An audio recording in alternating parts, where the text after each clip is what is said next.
Leadership and Wellness Solutions. And this is a third video series on addiction. And today we're going to delve into why, if you're raised in a home of conflict, why one sibling forms an addiction later in life and the other one does not. And we have the manager again to ask me some questions about this topic.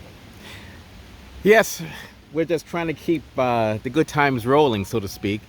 One correction I want to make, though, I believe this is actually number 4. Is it Not 4? quite. Yeah. This is video number 4. Okay. Yeah, not quite 3. But yeah, like you said, different paths, same roots. So can you tell the audience, why is it, that some siblings from the same household turn out differently? So it could be their temperament, otherwise their personality, genetics, and having a supportive force or person in their life.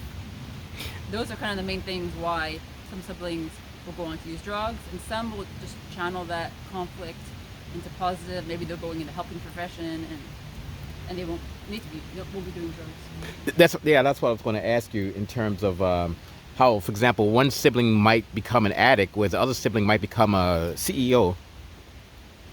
Oh yeah, like the one with the addict, maybe their personality, they also didn't have the other supports that the other sibling might have had. Because they say you can have 4 siblings in a family, and they all remember their childhood differently. So it shows you, also genetics plays a role, because I see that can be tied to addiction as well. Again, the personality, and having maybe that person who would be a CEO had mentor and had some other people in their life that supported them, and that helps with your brain development, even if you had trauma. Okay, so let's add in same home. Let's say single mother, same home. One's a CEO now, other one is an addict. So the same home. So how, and also in terms of the trauma, and they both had the same degree of trauma. So how does that work? They had the same degree of trauma, but one's a CEO now, and the other one is an addict. One just may have processed it differently. Like say it still impacted them as a child. Maybe they're emotional or cry a lot, but then as they got older, they reached out, I need someone to help me, or I have this coach or this mentor, they're going to really help me. And they're like, I'm not going to be doing these substances. I want to do something with my life. So it's a combination of kind of what I already said, genetics, personality, and having a support system in place. For the person who went down the road of addiction, they didn't have that support system, and maybe they're genetically predisposed for that, and their personality, for whatever reason, they went down that path. I was about to ask that question. Can we say, like, for example, one has a genetic predisposition to that? For example, the one who's a CEO, that person chose not to take the path that is danger, which is on your left side, whereas the one who's the addict chose the path that is danger, whether he knew he chose it or not. It's true. Like, I can compare it this way. Everyone has like a genetic predisposition. Say you have a genetic predisposition for lung cancer. If you smoke, you get cancer. Kind of the same way, if you're playing Russian roulette, predisposition for addiction, and then you start using drugs, you're kind of, mixing those two together, and that's what happens. So if you have a genetic predisposition, what do you deal with that? How do you deal with that then? You can't, unless you go back and change your genes, which I don't think you can. That's only one part of it. Personality, you have to also want to have a different kind of life, and also you're gonna have to want to reach out for a mentor, like I said, someone who can help you. But if you don't do that, at least reach out, then the person will just kind of deconstruct and go down that path, self-deconstruct, go down that path of addiction, and it's just a long, hard process once you go down that path to reverse it. So in terms of wellness, then the person really themselves, they have to have the desire to get help and to change. If there's no desire to change, there's no change, right? Yeah, it becomes harder the longer your addiction. In the other video we talked about things are still spinning kind of that loop in your brain, the trauma, and it's just, you keep getting triggered, and it's just, you're using drugs to get relief, so it's just like a vicious cycle, and to get out of it, it can be done, but it's just really hard. It can be very challenging. Let's say, for example, if you step aside a tiny bit to the other side, so I can show the sign here, no, the other way. So, like the sign says right there, danger, no water access. It says no swimming, thin ice.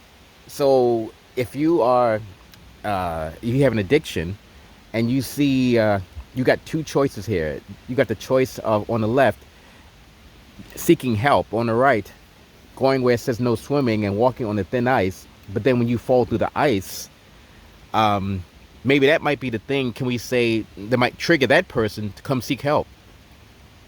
Yeah. And also, like, when people always said to me, you're playing kind of Russian roulette when you're playing with drugs when you're young. Some people, they can do drugs and they stop. And they're like, I don't want to do that anymore. They may not have like an addictive personality, but other people, they do it and they can never get off it ever. So you don't know, you're playing with fire when you do that.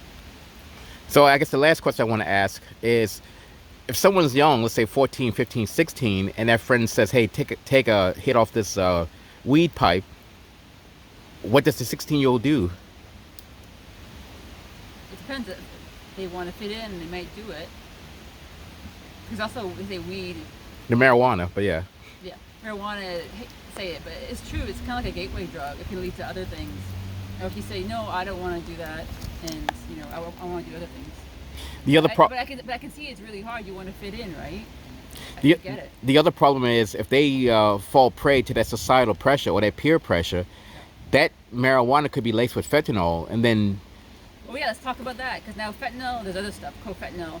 The thing with fentanyl, you take one bad hit, and that's what you hear about is you overdose and you die.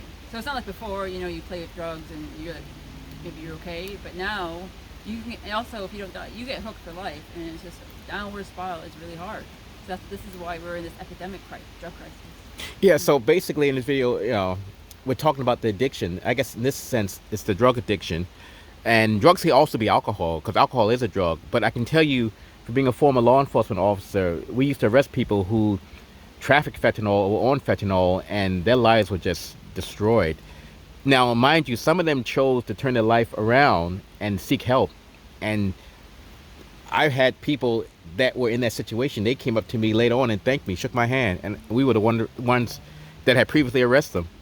Which is good. Some are able to do it, but then some people, for whatever reason, they're not able to do it their whole life. It's, yeah. Yeah, no, it makes sense. But yeah, I wanted to create this video series just to talk about, just have maybe just compassion. You can still have boundaries if you have a person who uses drugs in your family, just to understand, it's like, why I don't use drugs, but they do. And this is how it happens in life sometimes. So the bottom line in closing, because I know you're getting wet there, but the bottom line in closing is that, what was it, the nervous system reset, and what's the other one?